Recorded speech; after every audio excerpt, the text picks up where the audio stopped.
সন্তোষ মিত্র স্কোয়ারে দুর্গাপুজো উদ্বোধন করে বঙ্গে নির্বাচনের সুর বেঁধে দিলেন কেন্দ্রীয় স্বরাষ্ট্রমন্ত্রী অমিত শাহ।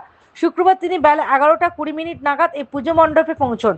এই বছরের পুজোর থিম অপারেশন সিঁদুর। পেহেলগাঁওয়ে জঙ্গি হামলার পরে সন্ত্রাস দমনে ভারতীয় সেনা যে অভিযান চালিয়েছিল তার ঝলকই দেখা যাবে এই পুজো মণ্ডপে। সন্তোষ মিত্র স্কোয়ার থেকে পুজো শুভেচ্ছা জানানোর পরে শাহের কণ্ঠে শোনা গেল রাজনীতির সুর। তিনি বলেন, মায়ের কাছে প্রার্থনা করেছি এই নির্বাচনের পর বাংলার এমন সরকার তৈরি হবে যা সোনার বাংলা নির্মাণ করতে পারবে। আমাদের বাংলা আবার সুরক্ষিত, সুজলা, সুফলা, শান্ত হবে।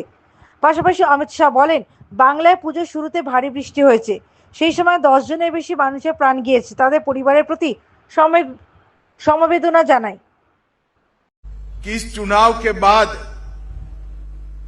बंगाल में एक ऐसी सरकार बने जो सोनार बांग्ला का निर्माण कर पाए।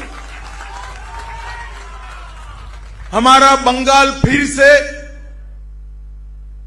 सुरक्षित, समृद्ध, शांत, सुजलाम सुफलाम बने और यहां पर कवि गुरु के कल्पना के बंगाल का निर्माण हम कर पाए।